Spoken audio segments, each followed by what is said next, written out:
কথা আমাদের সিদ্ধান্ত চূড়ান্ত। কেউ যদি মনে করে থাকে যে 3 বছর জেলে রেখে আমরা খুব ভীত সন্ত্রস্ত হয়ে পড়ছি, বোকার সঙ্গে বসবাস করবে। আল্লাহর জন্য, আল্লাহর দ্বীনের জন্য এর চেয়ে বড় ত্যাগের কোরবানি করতে আমরা প্রস্তুত আছি। এই দেশে আমি আবার ওই কথা বলি, এই দেশে ভাড়াটিয়া হিসেবে থাকি নাই, ভাড়াটিয়া হিসেবে থাকতে হবে। এই দেশটা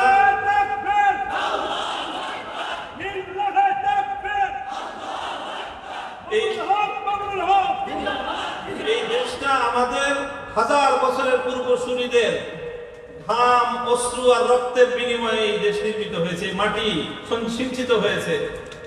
কাজেই আমরা যদি এই মাটির দখলদারি ছেড়ে দেই, আমাদের হাজার বছরের পূর্বসূরীদের সাথে গাদ্দারি করা হবে। আমাদেরকে উত্তরাধিকার দিয়ে গেছেন এটা ভিটে মাটি বিক্রি করে আরেক দেশে গিয়ে থাকার জন্য না। আমাদের পূর্বপুরুষরা, ইতিহাস পড়ো, অনেক ত্যাগ আর কোরবানির মাধ্যমে এই মাটিকে, এই জমিনকে ইসলাম এবং মুসলমানদের জন্য সংরক্ষিত করে দিয়ে গেছেন আল্লাহ। আর কেউ যদি মনে করে যে আমাদেরকে একটু জুলুম নির্যাতনের মাধ্যমে আমাদেরকে ভীত সন্ত্রস্ত করে দিবে, তাহলে আমাদের বুঝটা ঠিক না। বেশি কিছু বললাম না, এই বুঝটা আমাদের ঠিক না। হ্যাঁ, আমরা গায়ে পড়ে কারোর সাথে ঝগড়া বাঁধাতে চাই না। আমি সবসময় একটা কথা বলি, আমরা হঠকারিতার পথে চলতে চাই না, হঠকারিতার পথে চলতে চাই না। কিন্তু কেউ যদি আমাদেরকে চাটুকার ভাবেন, ভুল করবেন। চাটুকারিতার পথও আমাদেরকে পাবেন। কথাগুলো এই জন্য বলতেছি যে হয়তো অনেক বড়দের কথা তো আমরা পড়ি কিতাবের মধ্যে, পড়লে আমরা মনে করি ওনারা তো অনেক আগে রাখাবেন, ওনারা তো ওরকম করবেনি। এই যুগে গিয়ে সম্ভব? এরকম আমাদের মনের মধ্যে একটা ধোঁকা চলে আসে, ওয়াসওয়াসা দেয় শয়তান এবং নফস আমাদেরকে ধোঁকা দিয়ে দেয় যে এইগুলো হুসাইন আহমদ মাদানী রহমতুল্লাহ আলাইহির কাজ, ওনাদের মতো তো ওই যুগে করেছেন, আমরা কি আর পারবো? না, আমরা এই যুগে আমাদের মতো করে আমরা অনেক কিছু পারবো ইনশাআল্লাহ। 2013 সালে যখন আমি অ্যারেস্ট হলাম খুলনায়, অ্যারেস্ট হয়ে আমাকে যখন থানায় নিয়েছে, থানার গাড়িতে, একটা থানা, তারপরে থানা থেকে কোর্টে যায়, কোর্ট থেকে তারপরে জেলখানায় পাঠায়। থানার গাড়িতে ঢুকেই আমি ওখানে যে টয়লেট আছে, ওখানে টয়লেটে উজু করে, ইস্তেঞ্জা করে, উজু করে শুরু করে দিলাম। ওখান থেকে সূরা ফাতিহা, সূরা বাকারা তেলাওয়াত শুরু করে দিয়েছি নামাজের মধ্যে, যে কিছুদিন তো থাকতেই হবে। তেলাওয়াত শুরু করে দিলাম খতম নামাজের মধ্যে। শুরু থেকেই, একেবারে প্রথম থেকেই যদি নিজের এরকম একটা পরিকল্পনা থাকে, নিজের একটা আজম থাকে, তাহলে যেটা হয় যে এই আমলের মাধ্যমে, আমলের একটা দৃঢ়তার মাধ্যমে একটা আল্লাহ পাক রব্বুল আলামিন সাহস যোগান, হিম্মত দেন। ভেঙে পড়ার যে একটা মানসিকতা, সেটা আসে না। কোরআনের বরকতে, ইলমের বরকতে, আল্লাহ পাকের জিকিরের বরকতে অন্তরের মধ্যে একটা শক্তি সঞ্চিত হয়। এই শক্তিটা বিপদটাকে অনেক সহজ করে দেয়। হায় হতাশ করার কিছু নেই। হোসেন আহমদ মাদানী রহমতুল্লাহ আলাইহির হায়াত, এই জেলখানায় আমার কিছু পড়ার সুযোগ হয়েছে। সেখানে একটা কথা মনে তো আমি হয়রান হয়ে গেছি। হযরত মাদানী রহমতুল্লাহ আলাইহি গালিবান 3 বার লম্বা লম্বা সময়ে কারারুদ্ধ হয়েছে। শেষবারের ওয়াকিয়া মাদানী রহমতুল্লাহ আলাইহি লিখছেন যে ওখানে ওনার সময় কাটতে কাটতে এমন একটা হয়েছে, এবং উনি এমন আমাল করতেন ওখানে, তাসাউফের তো করতেনই, তাআল্লুক মা আল্লাহর এমন কিছু হালাত ওনার ওখানে তারি হয়েছে, ওনার উপর এমন কিছু হালাত হাসিল হয়েছে যে আল্লাহ পাকের অনেক তাকাররুব হাসিল হয়ে গেছে। এবং উনি এটা ইহসাস করেছেন জেলখানার বাইরে যেই পরিমাণ তাকাররুব আল্লাহর হয়েছে, তার চেয়ে অনেক বেশি আল্লাহ পাক রব্বুল আলামিনের পক্ষ থেকে তাকাররুব দান করা হয়েছে। এই জন্য হযরত শেষ পর্যন্ত নিজের মন্তব্য করেছেন নিজের ব্যাপারে, যে এই জন্য আল্লাহ পাক রব্বুল আলামিনের কাছে আর কারামুক্তির জন্য দোয়া করতে মনে চায় না। কারণ দোয়া করলে তো কারাগারের বাইরে চলে যাবে, বাইরে চলে গেলে এই নিয়ামত আমি পাবো না। আল্লাহ পাক কারাগারের ভিতরে যেই তাকাররুব দান করেছেন, আল্লাহ নিজের যেই নৈকট্য আমাকে দান করেছেন, কারাগারের বাইরে গেলে হয়তো পাবো না। এই জন্য হযরত বলেন যে আমার নিজের জন্য কারামুক্তির দোয়া করতে মনে চায় না, শুধু একটা জিনিসের শূন্যতা অনুভব করি, কথাটা দেখো, মাদানী রহমতুল্লাহ আলাইহির কথা আমি নকল করতেছি। এবং বুজুর্গানে দিনের সোহবতে যাওয়া, কারাগারে কিছুটা হয়ে যায় খত্ত কিতাবাতের মাধ্যমে। চিঠি লেখার একটা সুযোগ ছিল তখন কারাগার থেকে। উনি বলেন যে চিঠি লিখি, চিঠির জবাব আসে। এতে বুজুর্গদের সোহবতে যাওয়ার কিছুটা শূন্যতা পূরণ হয়ে যায়, অর্ধেক অর্ধেক হয়ে যায়। হযরত মাদানী রহমতুল্লাহ, বুজুর্গ রহমতুল্লাহ আলাইহি, এনারা সবাই মাদানী রহমতুল্লাহ আলাইহির প্রায় যুবক ও মাঝ বয়সের ছাত্র, একদম শেষ বয়সের না, মাঝ বয়সের ছাত্র এই ওনারা। কাজে আমাদের চেয়ে খুব বেশি আগের না। হযরত মাদানী রহমতুল্লাহ আলাইহি প্রথমবার যখন গ্রেফতার হলেন হেজাজ থেকে, মদিনা শরীফ থেকে, তখন তো শাইখুল হিন্দ রহমতুল্লাহ আলাইহিকে মূলত তারা গ্রেফতার করবে। হযরত শাইখুল হিন্দ রহমতুল্লাহ আলাইহি ছিলেন হযরত মাদানী রহমতুল্লাহ আলাইহির ওনার প্রোটেকশনে, উনি মদিনা শরীফে ছিলেন। যখন শাইখুল হিন্দ রহমতুল্লাহ আলাইহিকে গ্রেফতার করবে, তো হযরত মাদানী রহমতুল্লাহ আলাইহি চিন্তা করলেন যে শায়েখকে যে নিয়ে যাবে, শায়েখের তো বয়স অনেক, জেলখানায় গিয়ে অনেক কষ্ট হবে, ওনার খেদমতের জন্য আমি যদি সাথে থাকতে পারি খুব ভালো হয়। তখন তিনি যে কোনোভাবে প্রশাসনকে রাজি করাইলেন যে শায়েখের সাথে, শাইখুল হিন্দ রহমতুল্লাহ আলাইহির সাথে হুসাইন আহমদ মাদানী রহমতুল্লাহ ওনাকে যেন গ্রেফতার করা হয়। তো হলো, গ্রেফতার হলো। 4 বছর পর্যন্ত মাল্টার সেই কারাগারে থাকলেন, আন্দামান দ্বীপ, ইংরেজদের কারাগারে। মাদানী রহমতুল্লাহ যখন কারাগারে যান, তখন ওনার পুরা পরিবার সহ ওনারা মদিনাতে তখন ইকামত করেন। একরকম হিজরত করছেন, ওনার বাবা মা পূর্ণ হিজরত করছেন, আর ওনারা হিজরতের পূর্ণ নিয়ত না করলেও ফুল ফ্যামিলি সহ মদিনা শরীফে থাকতেন। ওনার বাবা ছিল, মা ছিল, ওনার স্ত্রী ছিল, 3 জন সন্তান ছিল। খুব সম্ভবত 1 মেয়ে 2 ছেলে, বা 2 ছেলে 1 মেয়ে, 3 জন সন্তান ছিল। হযরত মাদানী রহমতুল্লাহ আলাইহির কাছে এই 4 বছরের মধ্যে একটার পর একটা চিঠি গেল। কোন চিঠিতে ওনার বাবার ইন্তেকালের সংবাদ, আরেক চিঠিতে মায়ের ইন্তেকালের সংবাদ, আরেক চিঠিতে স্ত্রীর ইন্তেকালের সংবাদ, আরেক চিঠিতে বড় মেয়ের ইন্তেকালের সংবাদ, আরেক চিঠিতে মেজো মেয়ের ইন্তেকালের সংবাদ, আরেক চিঠিতে সর্বশেষ সন্তানের ইন্তেকালের সংবাদ। মানে যা কিছু রেখে গেছেন, হ্যাঁ, আমরা কারাগারে গিয়ে শয়নে স্বপ্নে যাদের কথা চিন্তা করলে চোখ দিয়ে অশ্রু গড়ায় পড়তো। এই তো আমি 4 ছেলে রেখে গেছি, হুজুর এক ছেলে রেখে গেছেন, যাওয়ার পরে আরেক সন্তান হুজুরের হয়েছে। এরকম মুনির সাহেব হুজুরও 4 সন্তান রেখে গেছেন। মাদানী রহমতুল্লাহ আলাইহি 3 সন্তান রেখে গেছেন। আর 3 সন্তান, স্ত্রী সহ বাবা মা সকলের মৃত্যুর সংবাদ পৌঁছলো কোথায়? কারাগারের মধ্যে। কারাগারে এমনি নিজে থাকাটা কষ্ট, আর একটা দুঃখজনক শোক সংবাদ ভিতরে পৌঁছলে সেটা যে কতটা মর্মান্তিক হয়ে দাঁড়ায়। সাকাওয়াত হোসেন রাজি সাহেবের আব্বাজান রহমতুল্লাহ আলাইহি, ওনার ইন্তেকালের সংবাদ ওনাকে কারাগারের ভিতরে শুনতে হয়েছে, এবং সেখান থেকে অনেক কষ্টে কোন রকম জানাজায় গিয়ে শরীক হয়েছে। আমাদের সাথে যে কাজগুলো করা হয়েছে সেগুলো এতটা অমানবিকতা না করলেও হতো। আমাদের সাথে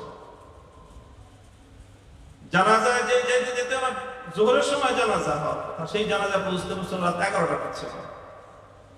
অযথাই বিলম্ব করাইছে, যে একটু কষ্ট বেশি হলে মনে হয় যে আমাদের একটু কষ্ট বেশি হলে তাদের একটু ভালো লাগে মনে হয়, এরকম একটা পরিস্থিতি আমাদের সঙ্গে আচরণ করা হয়েছে।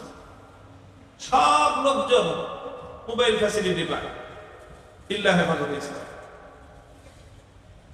ইল্লা হেফাজতে ইসলাম মানে হেফাজতে ইসলামের যারা আছে, সপ্তাহে 15 দিনে কোনোভাবেই তাদেরকে তাদের পরিবারের লোকজনের সাথে যোগাযোগ করার জন্য মোবাইল ফোন ব্যবহার করতে দেওয়া হবে না। মোবাইল মানে তাদের সেই ফোনের সুবিধাটা কারা কর্তৃপক্ষের এখন বাংলাদেশের সমস্ত কারাগারের নিয়ম হলো এই যে প্রতি সপ্তাহে একবার করে বন্দীদেরকে সুযোগ দেওয়া হয় তার পরিবারের সাথে যোগাযোগ করা। আমাদেরকে এই 3 বছরে আমাদেরকে সুযোগ করে দেওয়া হয়। তো বলতেছিলাম হযরত মাদানী রহমতুল্লাহ আলাইহি এই তো সব যা কিছু রেখে গেছেন সব উজাড় হয়ে গেছে। এই অবস্থায় একটা মানুষ বন্দিশালার মধ্যে তার কতটা দুঃখ এবং কষ্ট লাগার কথা, এটা বন্দিশালায় থেকে, কারাগারে থেকে যার প্রিয়জন বিয়োগ হয়েছে সেই কেবল অনুভব করতে পারবে। আর আমরা শুধু কল্পনা করেছি যে আজকে যদি আমার কাছে আমার একটা সন্তানের মৃত্যু সংবাদ আসে তাহলে আমার কেমন লাগবে, কেমন লাগবে এটা কল্পনা করলেই চোখের অশ্রুতে মুখ ভেসে যেত। কারণ ছটফট করতে পারবো কিন্তু সন্তানের চেহারাটা হয়তো একবার দেখতে পারবো না, এরকম একটা অসহায়ত্ব নিজেদের মধ্যে অনুভব হয়েছে। মাদানী রহমতুল্লাহ আলাইহির এই ত্যাগ আর কোরবানির কথা স্মরণ করতাম আর নিজেকে সান্ত্বনা দিতাম যে আল্লাহ পাক সেই তুলনায় আমাদেরকে অনেক ভালো রাখছেন। আমাদের সন্তানরা ভালো আছে, আফিয়াতের সাথে আছে, আমাদের পরিবাররা ভালো আছে, আমাদের বাইরের লোকজন পরিবার পরিজনদের সংবাদ রাখতেছে। এটা একটা বড় কথা, এটা বড় কথা। যারা যখন কারাবন্দী হয়, কোনো বিপদগ্রস্ত হয়, তাদের পরিবার পরিজনের সাথে অন্য বাইরে যারা থাকে তাদের খোঁজ খবর নেওয়া জিম্মাদারি হয়ে দাঁড়ায়। কে কতটুকু করেছি নিজে যার যার হিসাব নেওয়া দরকার। না মায়া আমার প্রত্যেকেরটা নিজের কাছেও আছে, অন্যদের কাছেও আছে। আমরা যারা বাইরে ছিলাম, বন্দীদের পরিবার পরিজনের, তাদের অসহায় লোকদের সংবাদ কতটুকু রেখেছি, নিজের সাধ্যের আলোকে তাদের জন্য কতটুকু খেদমত করার সুযোগ ছিল, কতটুকু করেছি, এটা প্রত্যেকের নিজের সঙ্গে নিজের ইহতিসাব করা দরকার। আমাদের উলামায়ে বাংলাদেশের যাদের ভুল করেছেন, আগামী দিনে এই বিষয়ে তাদের নিজেদের প্রায়শ্চিত্ত করার প্রয়োজন রয়েছে। এই যে আমাদের শেষ পর্যন্ত যেটা হয়েছে, আলহামদুলিল্লাহ লক্ষ্য করেছি যে আমাদের কারাবন্দীদের পরিবাররা পরস্পর নিজেদের মধ্যে একটা সংহতি করে তুলেছেন। তারা একজন আরেকজনকে গিয়ে সান্ত্বনা দিতেন, আরেকজন তার ঘরে গিয়ে সান্ত্বনা দিতেন। এই জায়গাটায় মনে হয়েছে আমার কাছে যে জাতীয়ভাবে আমাদের একটা শূন্যতা ছিল। আগামী দিনে যেন আমাদের এই ধরনের শূন্যতা অনুভব করতে না। হযরত মাদানী রহমতুল্লাহ আলাইহি যখন এই ধরনের সব সংবাদগুলি একে একে আসতে থাকলো, একদিন হযরত মাদানী রহমতুল্লাহ আলাইহি একটা কাগজের মধ্যে একটা চিরকুট লিখলেন। এক চিরকুটের মধ্যে ছোট্ট দুইটা পংক্তি লিখলেন। পংক্তি লেখা এটা ওই জেলখানার জানলা দিয়ে বাইরে ফেলালেন। শাইখুল ইসলাম রহমতুল্লাহ আলাইহি বলেন, কি লিখছো? চিঠি লিখছি। এটা এমনি ফাঁকা দিয়েছে, চিঠি লিখছি তো আল্লাহর কাছে, কোথায় পোস্ট করবো, এই জন্য বাতাসের কাছে দিছি, নিয়ে যাও আল্লাহর কাছে। কি লিখছো? লিখেছি হলো, তেরে ইश्क में कोहे गम सर पे लिया अब जो हो तो हो, वो आयश नशात जिंदगी छोड़ दिया अब जो हो तो हो। तेरे इश्क में कोहे गम सर पे लिया अब जो हो तो हो, वो आयश नशात जिंदगी छोड़ दिया अब जो हो तो हो। মালিক, তোমার প্রেমে এই কষ্টের পাহাড় মাথায় নিয়েছি, হাসি মুখে নিজে স্বেচ্ছায় মাথায় নিয়েছি, জোর করে কেউ চাপায় নাই। আমাদের জন্য এমন অনেক পথ খোলা ছিল, যে পথে হাঁটলে আমাদেরকে হয়তো আজকে এই কঠিন পরিস্থিতির সম্মুখীন হওয়া লাগতো না। এমন পথ ছিল, আমাদের জন্যই ছিল। আমাদের রহমতুল্লাহের মতো মানুষের জন্য তো রাজদরবারের রাজসিংহাসন ওনাদের জন্য উন্মুক্ত ছিল, কিন্তু এই রাজসিংহাসনের চেয়ে কারাগারের অন্ধকার প্রকোষ্ঠকে তারা প্রাধান্য দিয়েছিলেন। উলাইকা আবাই ফাজিনি বিমিসলিহিম ইযা জামাআতনা ইয়া জারীরুল মাজামিউ। আমরা তাদের সন্তান, তাদের নাম মুখে নিয়ে শুধুমাত্র নিজেদের কৃতিত্ব, নিজেদের সম্মান আর গৌরব বুলন্দ করার জন্য নয়, বরং তাদের সেই ইয়াদগাহ, তাদের সেই স্মৃতিগুলোকে অল্প আকারে হলেও নিজেদের জীবনে ধারণ করার জন্য আমরা তাদের সন্তান। তেরে ইश्क में कोहे गम सर पे लिया, আল্লাহ তোমার জন্য বিপদের পাহাড় মাথায় তুলে নিয়েছি। কাজেই যখন বিপদের পাহাড় মাথায় তুলে নিয়েছি, তোমার প্রেমে, তোমার ভালোবাসায় স্বেচ্ছায় নিয়েছি, আব জো হো তো হো, যা হওয়ার তাই হবে। ও আয়েশ নশাতে জিন্দেগি ছোড়ে দিয়া আব জো হো তো হো। জীবনের অত বিলাসিতার, সব বিলাসিতার আসবাব, বিলাসিতার জীবন, ওটাকে ত্যাগ করেছি, যা হওয়ার হবে। তোমরা যদি বাতিলের উপর থেকে আমাদের উপর জুলুম করে তোমাদের জন্য ঝুঁকির পথ তোমরা বেছে নিতে পারো, হকের উপর থেকে আমরা তার চেয়ে বড় ঝুঁকির পথ নিজেদের জন্য বেছে নেওয়াটাকে জীবনের গৌরব মনে করি। মনে রেখো, আমরা যুদ্ধের ময়দানে শাহাদাত বরণ করব, যুদ্ধের ময়দান থেকে লেজ গুটিয়ে পালিয়ে যাব না ইনশাআল্লাহ। কথা এটা পরিষ্কার আমাদের। আমরা এই দেশের নাগরিক হিসেবে আমাদের পূর্বসূরীদের রক্তে কেনা মাটিতে উত্তরাধিকার সূত্রে বসবাস করি। কাজে এই মাটিতে ইসলাম থাকবে, শুধু ইসলাম থাকবে তা নয়, যেই জায়গাটায় আমাদের সঙ্গে ইখতিলাফ, কথাটা খুব ভালো করে বুঝো আজকে আমার ছাত্র ভাইয়েরা, যেই জায়গাটায় আমাদের সাথে কাশমাকাশ, যেটা নিয়ে আমাদের সঙ্গে তাদের বিরোধ, আমরা বলি যে ইসলাম থাকবে মাথা উঁচু করে থাকবে, গৌরবের সঙ্গে থাকবে। ওনারা বলেন ইসলাম থাকবে এতিমখানায়। ওনারা চান ইসলামটা থাকবে কোথায়? এতিমখানায়, এতিমের মতো। শুক্রবার দিন ওনারা সব এতিমদেরকে খাওয়াবেন, সবাইকে টুপি দিবেন, হাদিয়া, প্রয়োজনে হাদিয়া টাকা সহ দিবেন। ইসলামটা থাকবে এরকম একটু কিভাবে অসহায় অবস্থায়, অসহায় ভাবে থাকুক ইসলাম, এতে তাদের কোনো আপত্তি নেই। বিরোধের জায়গাটা হলো এই জায়গায়, মসজিদ থাকুক, এতে তাদের আপত্তি নেই। ওনারা মসজিদ আরো নির্মাণ করে দিবেন, মসজিদে আমাদেরকে চাকরি দিবেন, এতে তাদের আপত্তি নাই, এবং এটা নিয়ে আমাদের সঙ্গে তাদের বিরোধও নাই। বিরোধটা কোন জায়গায়? বিরোধটা হলো আমরা যেটা বলি যে দেশে যা কিছু হবে ইসলামকে জিজ্ঞাসা করে হতে হবে। বিরোধটা হলো এই জায়গায়, তুমি শিক্ষা সিলেবাস করবা, ইসলামকে জিজ্ঞাসা করো, কোরআনকে জিজ্ঞাসা করো, আল্লাহর পয়গম্বরের সুন্নাহকে জিজ্ঞাসা করো, মুসলমানদের দেশে কোন শিক্ষা ব্যবস্থা চলবে।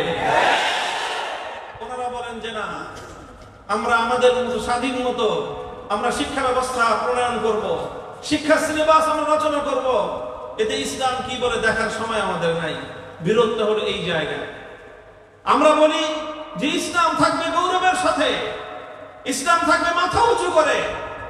ইসলাম কোন গোষ্ঠীর দয়া দাক্ষিণ্য করুণার পাত্র হয়ে ইসলাম থাকবে না। ইসলাম ইয়ালু ওয়ালা ইয়ালা। এই ছোট্ট একটা জায়গায় হলো বিরোধ। জায়গাটা ছোট, কিন্তু এটা আবার অনেক বড়।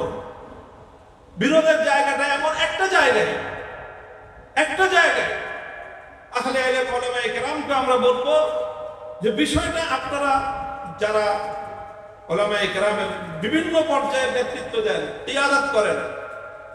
আমি আজকে আরেকটা কথা আমাকে খুব ভালো করে স্মরণ করতে হয়। মুজাহিদ আজম আল্লামা শামসুল হক ফরিদপুরি রহমতুল্লাহি আলাইহির একটা কথা এক মজলিসে আমি উদ্ধৃত করেছিলাম।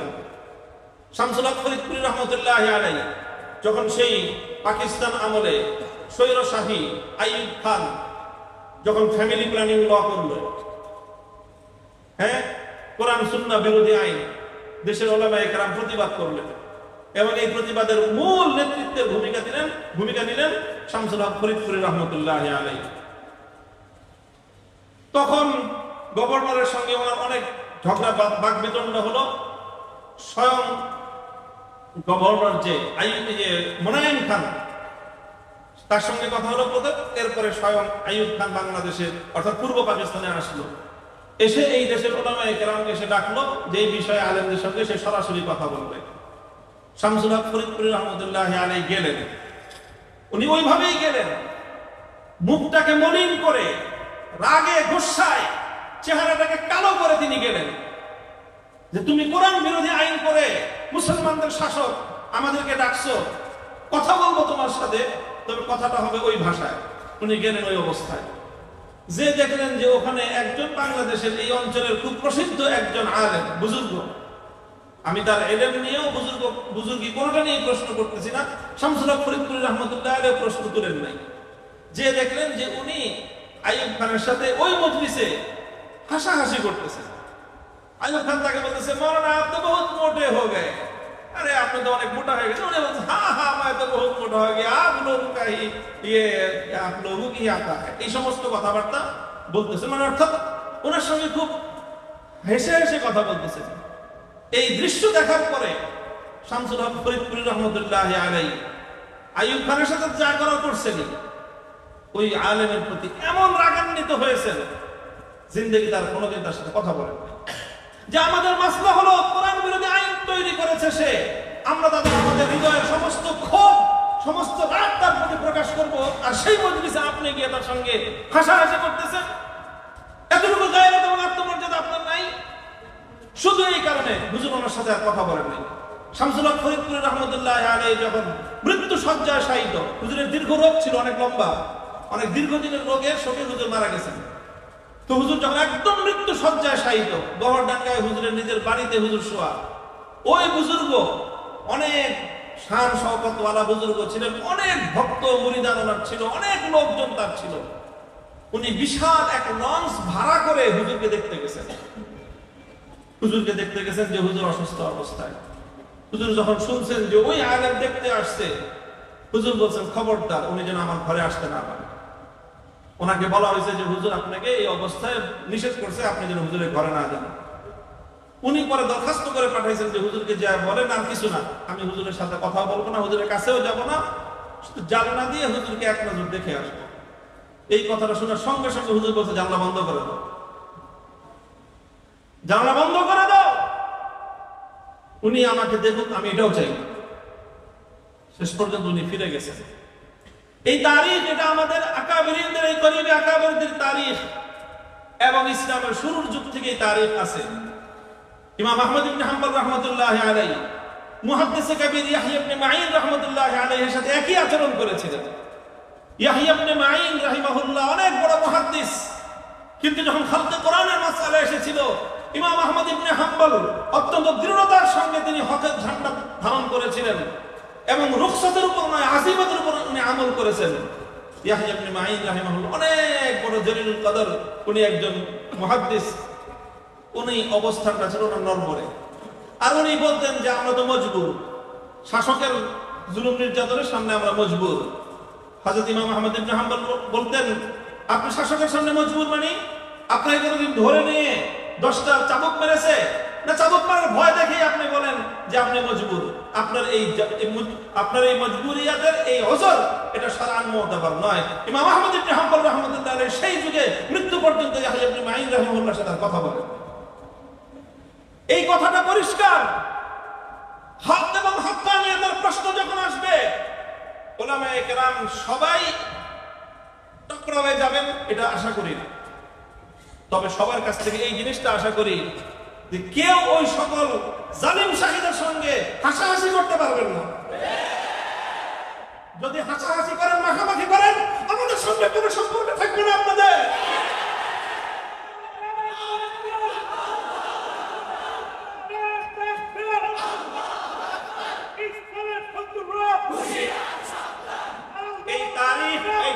এই তারিখ এবং এই ইতিহাস আমরা আমাদের আকাবের থেকে শিখেছি।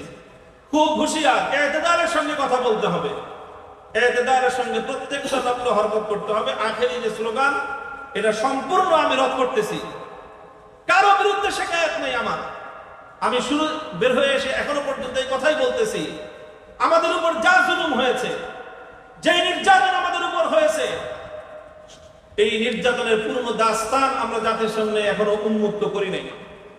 যদি কোনোদিন প্রয়োজন মনে করি, একটা একটা করে দাস্তানের পাতা খুলবো, জাতি জানবে আমাদের সঙ্গে, উলামায়ে কেরামের সঙ্গে, শাসকদের পক্ষ থেকে জুলুম এবং নির্যাতনের কি কি ইতিহাস রচনা করা হয়েছে। সব কথা আমরা বলতে চাই না, তবে আমি একটা কথা আমি বলেছি, পরিষ্কার আজও বলি, আমি মনে করি যে আমি সহ আমাদের যত সহকর্মী আছে, আমাদের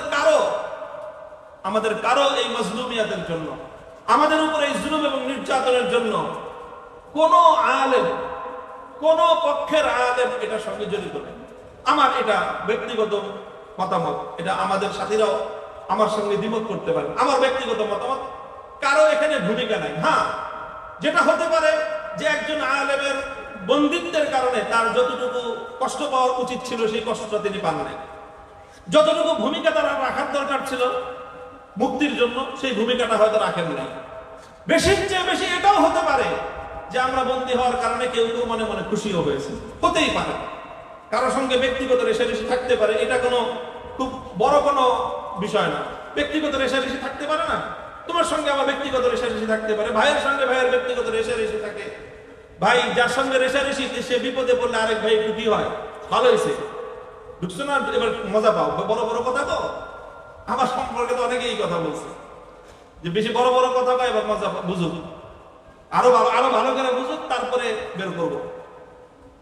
মজা বুঝি নাই, মজাও বুঝছি, সবই বুঝছি, এবং বের হয়ে এসে দায়িত্ব নিয়ে এই কথা বলতেছি। আগে যা বলেছি সঠিক বলেছি, আগামী দিনে যা বলবো ইনশাআল্লাহ সেই ধারাই বলবো কথা। তো এই যে বিষয়টা, আলেম ওলামাদের কাউকে আমি মনে করি যে এই 3 শ্রেণীর হতে পারে সর্বোচ্চ। হয়তো কেউ ভূমিকাটা যথাযথ রাখে নাই, কেউ হয়তো মনে মনে একটু খুশিও হয়েছে, কিন্তু আমি মনে করি যে বাংলাদেশের কোন আলেম সে যেই পক্ষেরই হোক তাদের সাথে আমাদের রাজনৈতিক বা সাংগঠনিক বিরোধ থাকতে পারে, কিন্তু কেউ আমাদের এই গ্রেফতারের জন্য দায়ী এটা আমি মনে করি না। কারণ কোন আলেমের কাছে এমন ক্ষমতাই নাই, শক্তিই নাই যে তারা আমাদেরকে গ্রেফতার করবে বা একজন আলেম আরেকজন আলেমকে গ্রেফতার করবে। এই ক্ষমতা বাংলাদেশের কোন আলেমের আছে? এটার জন্য শতভাগ দায়ী হলো তারা যাদের হাতে রাষ্ট্র শক্তি আছে, এবং তারা এই কাজটা করেছে। তারা এই কাজটা করে কি, তারা আমাদের উপর জুলুম করলো, আবার আমাদেরকে এসে বলে আরে হুজুর আপনাদের উপর জুলুম করছে তো ওই যে অমুক হুজুরের কারণে, আপনাকে অ্যারেস্ট করা হয়েছে অমুক হুজুরের কারণে, ও অমুক হুজুরের কারণে তুমি আমার অ্যারেস্ট করলা, আর এত এত হুজুর যে আমাদের মুক্তি ছিল তখন তো মুক্তি দিতে পারলো না। এইগুলো হলো আরেকটা ভণ্ডামি এবং ভাওতাবাজি। আমাদের আলেম আমাদের মধ্যে পারস্পরিক দ্বন্দ্ব এবং সংঘাতটাকে বৃদ্ধি করার একটা পায়তারা। এই জন্য আমি পরিষ্কার আমার ব্যক্তিগত জায়গা থেকে আমি বলে দিচ্ছি, আমি আমার এই গ্রেফতারের জন্য, আমার উপরে এই জুলুম নির্যাতনের জন্য বাংলাদেশের কোন আলেমকে, কোন ইসলামপন্থীকে ন্যূনতম আমি দায়ী মনে করি। হ্যাঁ, কারো কারো ভূমিকা কম বেশি থাকতে পারে, সেজন্য অভিমান মানবিমান থাকতে পারে, অভিযোগ থাকতে পারে, কিন্তু এটার জন্য দায়ী মনে করি না কাউকে। কাজে এই যে কথাগুলোর মধ্যে আমরা পূর্ণ সতর্কতা অবলম্বন করতে হবে। তবে কথা এটা এই যে জুলুম এবং নির্যাতন হলো, আমরা হলাম ভিকটিম, আমরা মজলুম। অন্যান্য উলামায়ে কেরামের কাছ থেকে আমরা যে আচরণটা আশা করি সেটা হলো এই, যারা আমাদের উপর জুলুম করলো, যতক্ষণ পর্যন্ত তারা এই জুলুমের জন্য তারা অনুতপ্ত না হবে, ততক্ষণ পর্যন্ত আমাদের আলেম ওলামারাও তারা তাদের সঙ্গে সম্পর্কটা ওই মাত্রায় রাখবেন। বেশি মাখামাখি যদি তাদের সাথে করেন, দেখতে আমাদের কষ্ট লাগে, অনেক খারাপ লাগে। কি বলবো তোমাদের কাছে, আমি জেলখানায় থেকে আখেরি কথা লম্বা করবো না, শেষ কথা আমি এটা বলতেছি। জেলখানায় থাকতে ওই যে বিভিন্ন মেমোরি কার্ডের মাধ্যমে কিছু আহওয়াল জানার আমাদের সুযোগ ছিল। তো এই মেমোরি কার্ড লাগায় মনিটরের মধ্যে আমরা সবকিছু দেখতে পারতাম। সেখানে দেখলাম যে একজন আলেম, খুব এমনি ব্যক্তিগতভাবে যার ভক্ত বলা যায়, তার জ্ঞান গরিমা সব দিক থেকে খুব তার প্রতি আমার একটা ভক্তি ছিল। দেখলাম উনি এমন একজন মানুষের এমন ভূয়সী প্রশংসা করতেছেন যার হাত হাজারো মুসলিমের রক্তে রঞ্জিত, সেই জালেমের উনি এমন ভূয়সী প্রশংসা করতেছেন। এই জিনিসটা শোনার পরের দিন আমি কোর্টে গেলাম, কোর্ট থেকে আমি কারাগারে ফিরলাম। রাস্তায় রাস্তায় ওই জালেমের বিভিন্ন জায়গায় নানা রকম ছবি টবি দেখি। যতবার ছবিটা দেখি ওই জালেমের কথা মনে পড়ে না, আমার ওই হুজুরের কথা মনে পড়ে। কষ্টের দিনটা কোন যেন ফেলে যায় যে এরকম একজন মানুষের আপনি এরকম প্রশংসা করতেছেন। আপনি জানেন না, রহম করদন বার গোসে ফন্দা জুলুম, রহম করদন বার তেজে দন্দা জুলুম আসবার গোসে ফন্দা, রহম করদন বার তেজে দন্দা জুলুম আসবার তারাহুম বার তেজে দন্দা তারাহুম বার। যাই হোক, কি কবিতা মুখস্থ নাই, বললাম আর কি মান। হ্যাঁ, তারাহুম বার তেজে দন্দা জুলুম আসবার গোসে ফন্দা। বাঘের উপর যদি তুমি করুণা করো, এটা শুধু তুমি বাঘের উপর করুণা করলা তা নয়, এটা বকরির উপর তুমি জুলুম করলা। জানি না, ওই কথা আমি কোনোদিন এতটা অনুভব করি নাই আগে নিজের উপর আসার আগ পর্যন্ত। আমার কাছে তখন মনে হয়েছে আমিও এরকম ভুল অনেক করেছি, অনেক ঘুরেছি। আমরা যখন এরকম অনেকের প্রশংসা করতাম, তখন এরকম প্রত্যেকটা মজলুমের হৃদয়ে গিয়ে আমাদের এক একটা কথা সুরের মতো বিদ্ধ হতো। কাজে এই জন্য কোন জালেমের প্রশংসা করার সময় আমি সকলকে বলতেছি, মজলুমদের ওই আহাজারি বদদুয়া থেকে ভয় করা উচিত আমাদের। কোন জালেমের প্রশংসা করার আগে হাজারবার মজলুমদের কথা চিন্তা করা দরকার। আমরা নানা রকম হিকমত আবিষ্কার করে জালেমদের এই প্রশংসা করাকে বৈধতা দেওয়ার, হালাল করার চেষ্টা করি। হালাল করতে পারি, ফতোয়ার কলম তো নিজেদের হাতে আছে, কিন্তু মজলুমের হৃদয়ের আহাজারি বন্ধ করতে পারবি না। আল্লাহ না জানে ওটা কত কঠিন কোন বিপদ ডেকে আনতে পারে, বড় কঠিন পরিণাম বয়ে নিয়ে আসতে পারে। আল্লাহ হেফাজত করুক আমাদের সকলকে। এলোমেলো কয়েকটা কথা আমি বললাম, আমার এই কথার মধ্যে জানি না কোনো বেএতেদালি হলো কিনা। আমাদের বারিধারা মাদ্রাসার মুহতামিম হযরত মাওলানা মনির হোসেন কাসেমী হাফিজাহুল্লাহ তাআলা, অনেক কথাই হয়েছে, সামনাসামনি আর খুব বেশি কথা আমি বলতে চাই না। তবে আমি আমার এই 3 বছরের জীবনে কারাবন্দী, আমার মধ্যে শারীরিক যতটা কষ্ট গেছে তার চেয়ে অনেক বেশি মানসিক যেই চাপটা আমি অনুভব করেছি, আমার এই মানসিক এই চাপের সময়ে, মানসিক এই মজলুমিয়াতের সময় যে লোকটা আমাকে সবচেয়ে বেশি হিকমত আফজাই করেছেন, সবচেয়ে বেশি সাহস জুগিয়েছেন যিনি, তার নাম হলো আল্লাহ মনির হোসেন কাসেমি হাফিজাহুল্লাহ। আমি আল্লাহর কাছে দোয়া করি আল্লাহ যেন তার এর পরিপূর্ণ জাযা ওনাকে দান করেন। ওনার সবচেয়ে কঠিন বিপদের সময় যেন আল্লাহ পাক ঠিক এইভাবেই ওনার দস্তগিরি করেন। আমাদের সকলের মধ্যে এই যে একটা ইত্তেহাদ, এই যে একটা বোঝাপড়া হয়েছে, এই যে একটা বোঝাপড়া হয়েছে, হোসেন রাজি সাহেব হুজুর থেকে নিয়ে শুরু করে আমি পর্যন্ত, মধ্যখানে আমাদের বাকিরা সবাই আছে। মনির হোসেন কাসেমি সাহেব আছেন, হাবিবুল্লাহ মাহমুদ কাসেমি সাহেব আছেন, জুনায়েদ রাহিব সাহেব আছেন, মঞ্জুর ইসলাম আফিন্দি সাহেব আছেন, আমাদের অন্যান্য ওলামায়ে কেরাম আমরা যারা আছি, ইনশাআল্লাহ ইনশাআল্লাহ জুলুমের দিন চলে গেছে, জুলুমের দিন চলে গেছে, সামনের ইতিহাস ইনশাআল্লাহ ভিন্নভাবে রচিত হবে। ছাত্র ভাইদেরকে এটার জন্য খুব দায়িত্বশীল হতে হবে, খুব দায়িত্বশীল। আবেগী শুধু নয়, সিদ্ধান্ত নিয়ে রাখতে হবে নিজের জীবনে। আফিয়াতের জন্য আল্লাহর কাছে দোয়া করতে হবে যে আল্লাহ সহি সালামতে রাখো, দুর্বল মানুষ, বিপদ কঠিন দিও না। কিন্তু যদি আল্লাহ না করুন কারো জীবনে যদি বিপদ চলে আসে, তখন খুব ইস্তেকামতের সাথে থাকতে হবে। আলহামদুলিল্লাহ আমার অভিজ্ঞতা হলো এই, আল্লাহ পাক আমাদের জন্য পরীক্ষা খুব বেশি কঠিন করেন না। আমরা সামান্য একটু ইস্তেকামতের সাথে থাকতে পারলে আল্লাহর পক্ষ থেকে এমন গায়েবে নুসরত চলে আসে, যেটা আমাদের পূর্বের আমাদের বড়দের ওই পরিমাণ আল্লাহ সাহায্য পাইতে আরো অনেক লম্বা ত্যাগ আর কোরবানি দিতে হয়েছে। আমরা যেহেতু দুর্বল, আল্লাহ আমাদের সঙ্গে দুর্বলের মুআমালা করতেছেন। ইনশাআল্লাহ ইস্তেকামতের সাথে থাকবো, হক এবং হাক্কানিয়াতের সাথে থাকবো, হিম্মতের সাথে থাকবো। আর হলো ওই উসুল মনে রাখতে হবে, আমরা হটকারিতার পথেও চলবো না। হ্যাঁ, খুব মুখস্থ রাখবা, চাটুকারিতা এটা কিন্তু এখন আমাদের নতুন ফিতনা। পুরা উলামায়ে বাংলাদেশকে চাটুকার জাতিতে পরিণত করার নানা রকম আয়োজন চলছে। এই ফিতনা, এই যে কারারুদ্ধ হওয়ার ফিতনা, মাইর খাওয়ার ফিতনা, জুলুম নির্যাতনের মুখে পড়ার ফিতনা, এগুলোর চেয়েও বড় ফিতনা হলো আমাদেরকে একটা চাটুকার জাতিতে পরিণত করার চেষ্টা করা হচ্ছে। এই জন্য যেখানে গেলে চাটুকারিতা করা লাগতে পারে বলে কারো আশঙ্কা হয়, তার ধারে কাছে চলে যাবে। আল্লাহ পাক আমাদেরকে হেফাজত করুন ইনশাআল্লাহ। আল্লাহ পাক রব্বুল আলামিন আমাদেরকে ইত্তেহাদ, ইত্তেফাকের সাথে, সমন্বয়ের সাথে সামনের দিকে অগ্রসর হওয়ার তৌফিক আল্লাহ পাক আমাদেরকে দান করুন।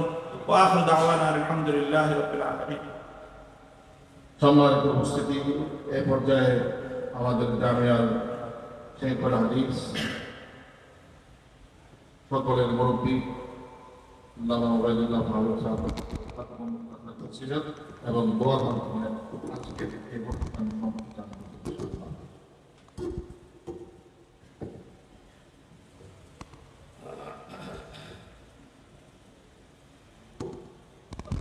لله رب العالمين والصلاة والسلام على خاتم النبيين وعلى آله وأصحابه أجمعين أما بعد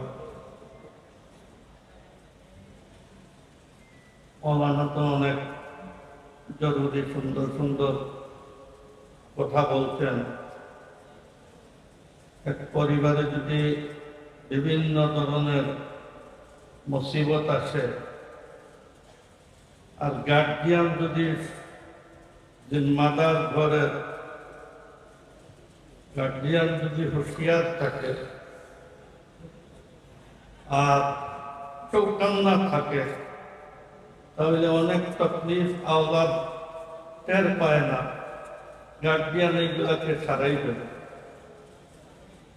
কিন্তু এর চাইতে বড় ভোগান্তি হইতে পারে না যে শত্রু স্বয়ং গার্জিয়ানকে তার পকেটে নিয়ে নিচ্ছে। আর গোপনে আমার বাবা, আমার বড় ভাই, সে সারা সম্পত্তি লেখি দিয়ে শত্রুকে দিয়ে দিচ্ছে, আওলাদে কোনো খবর জানে না। তাহলে এই ফ্যামিলির বাঁচার কোনো ব্যবস্থা বিটাটাও থাকবে না। এই কারণে উলামায়ে কেরাম উম্মতে মুসলিমার কাছে তার পজিশন হইল এই একটা জিসমের মধ্যে মুখমণ্ডলের যে পজিশন। এই কারণে উলামায়ে কেরাম এইভাবে গয়রতমন্দ থাকা দরকার, আত্মমর্যাদার অধিকারী হওয়া দরকার, যে আমাদের ফ্যামিলিকে যেন আমরা রক্ষা করতে পারি, আমাদের মযহব ও মিল্লাতকে রক্ষা করতে পারি, দেশকে রক্ষা করতে পারি। আর উলামা জিম্মাদার হযরত যদি এই যে লোক বললেন চাটুকার বা গদ্দার হয়ে যায়, তাহলে এই দেশের মানুষ আশ্রয় দিবে কোন দেশে? এই কারণে আমিও মৌলানার সাথে এই কথায় 100% একমত যে জালিমের পক্ষ থেকে সামান্য সামান্য জিনিসের অফার আসার পরে আমরা যে বেওকুফের কুলকুলি হাসি, এই বেওকুফ তো কাপড় খুলে হাঁটার মতো পাগল, যে আমার সারা জাতিসত্তার আপনাকে খতম করে ফেলতেছে, যে আমার একটা স্বাধীন দেশকে থামে বলি হাদিয়া দিয়ে দিতেছে আরেকজনের কাছে, আর এর সাথে মাখামাখি, এর সাথে বুঝতে সুলভ, এর মতো বেইজ্জত আর বেগৈরত দুনিয়াতে আর কেউ হইতে পারে। যার জন্য আমরা গয়রতমন্দ হব, আমরা শুধু মাদ্রাসা আর আমাদের ধর্মকে রক্ষা করব না, আমরা আমাদের নিজস্ব জন্মভূমিকে হেফাজত করার চেষ্টা করব। ফিরআউন হালাক হয়েছে, বনি ইসরাইল অসহায় ছিল, আল্লাহ তাআলা ফিলিস্তিনের মিশরের দিও এলাকা ওনাদের হাওয়ালা করছে। আল্লাহ তাআলা আপনার কুদরত সারা জাহানের যত তদবির আর যত জাহানের যত উমুর আল্লাহ তাআলার 10টা কুদরতের 2 আঙ্গুলের মাঝখানে আল্লাহ যা ইচ্ছা করতে পারে, যে কোনো সময় অবস্থার আপনার পরিবর্তন হইতে পারে। ইনশাআল্লাহ আমাদের দেশি গদ্দার, বিদেশি গদ্দার এই সারাই উৎখাত হয়ে যেতে পারে, আর পুরা উপমহাদেশের কর্তৃত্ব আমাদের কাছে আসতে পারে যদি আমরা গয়রতমন্দ হই।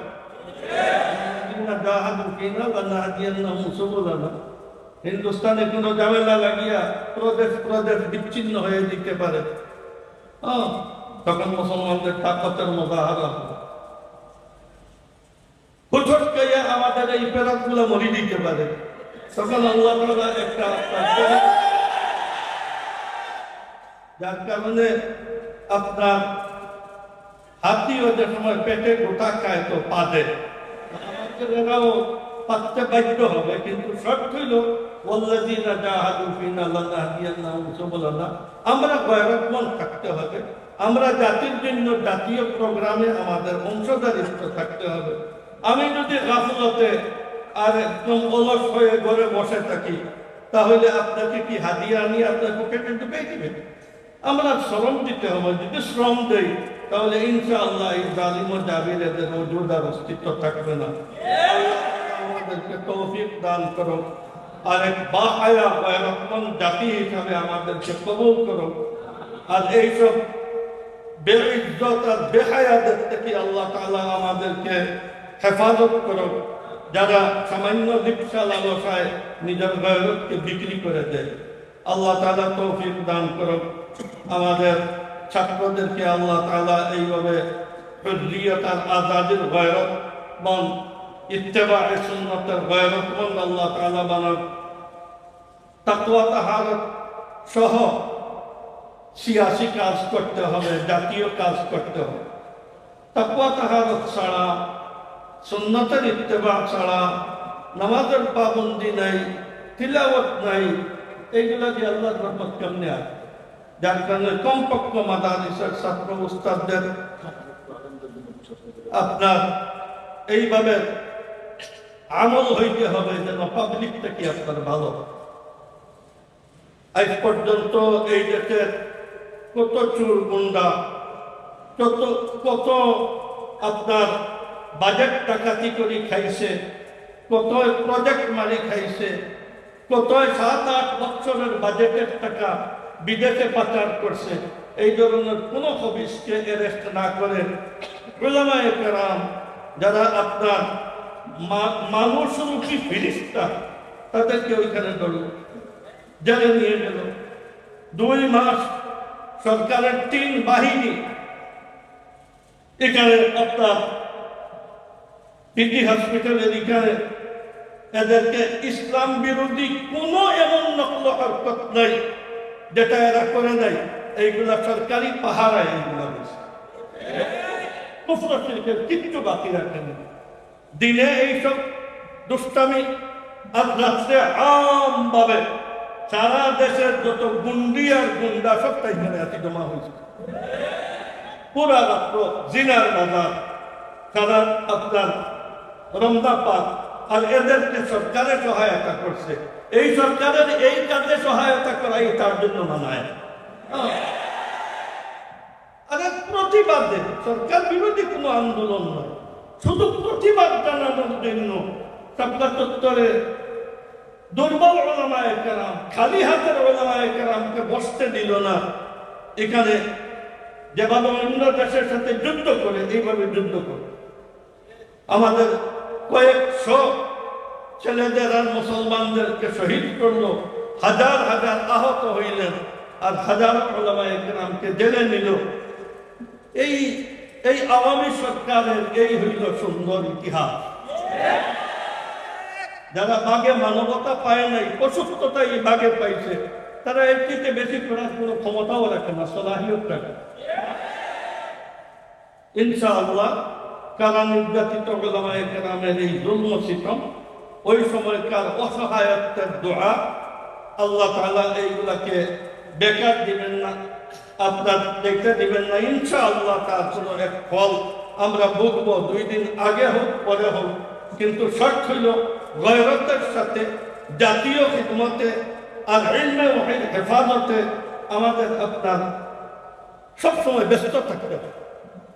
দেশ ছাড়িয়া উলামা ছেড়ে সব ছেড়ে একা একা শুধু ইমামতি করা আর ফন্নি কিতাব পড়ানো আর এইটার উপরে কুলকুলি হাসি দিনের খিদমত করতেছি, এইসব পাগলামি আর সাগলামি থেকে আপনার দিমাগকে পরিষ্কার করতে হবে।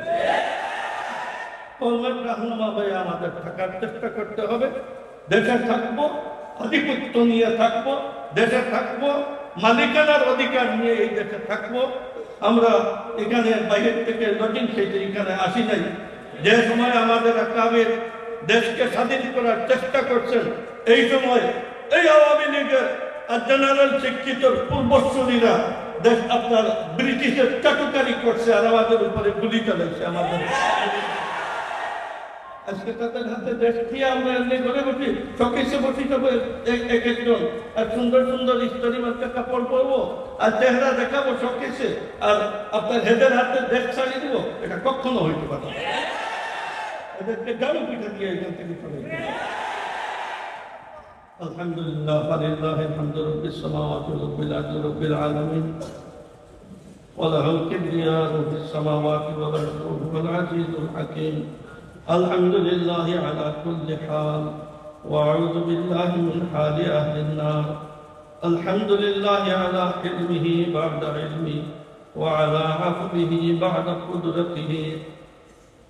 আয় আল্লাহ, আয় আরহামার রাহিমিন, আমাদের ঈমানকে মজবুত করে দেন, আমাদের আমলকে তাকওয়ার আর আপনার ভালো রাসূল সাল্লাল্লাহু আলাইহি ওয়াসাল্লামের ইত্তেবা করে আমলকে রূহওয়ালা আমল করার আমাদেরকে তৌফিক দিয়ে দেন। আল্লাহ আমাদেরকে সারা দেশের মহব্বত, দিনের মহব্বত, কওমের মহব্বত আমাদের কলবের মধ্যে ঢুকাইয়া দেন। যেভাবে আমরা ইলমে ওয়াহির খিদমত আপনার তৌফিক দেওয়ায় করতেছি, আমাদেরকে তৌফিক দেন আমরা এই দেশের রাজনৈতিক রাহনুমাইও যেন করতে পারি, দেশকে আপনার হেফাজতের জন্য আমরা রাহনুমাই কওমকে করতে পারি, আর কওমের মধ্যে গয়রত পয়দা করে দেন, এরা যেন উলামাদের তত্ত্বাবধানে এই দেশের আপনার সম্পূর্ণ প্রোগ্রামে যেন সহায়তা করে। আয় আল্লাহ আমাদের এই দেশকে, দেশের স্বাধীনতা সার্বভৌমত্বকে হেফাজত করেন। যত জালিম আর গদ্দার এই দেশের সাথে গদ্দারি করতেছে, জাতির সাথে গদ্দারি করতেছে, ইসলামের সাথে গদ্দারি করতেছে, আল্লাহ এদেরকে তবাহ বরবাদ করেন। আমাদের দেশকে হেফাজত করেন, ইসলামকে বোলবালা করেন, উলামায়ে কেরামের হেফাজত করেন। আমাদের মাদারিস আর মক্তবের জিম্মাদার আর কফিল আপনি হয়ে যান। আয় আল্লাহ এই জালিমদের কমর ভাঙ্গি দেন, হাতকে ভাঙ্গি দেন। উলামায়ে কেরামকে আপনার গায়বী নুসরত আর মদদ দিয়ে আপনি সহায়তা করেন। সাল্লাল্লাহু তাআলা আলা খাইরি খালকিহি মুহাম্মাদিন ওয়া আলিহি ওয়া আসহাবিহি আজমাইন বিরহমাতিকা ইয়া আরহামার রাহিমিন। যাদের ওযু আছে মসজিদে এখানে এই কুস্তি মকিনায় বসে যায়, যাদের ওযু নেই ওযু করে আসেন। এক্ষুনি আগানো হবে, এখন থেকে 10 মিনিট পরে দেওয়া হবে। 10টা বাজার 5 মিনিট আগে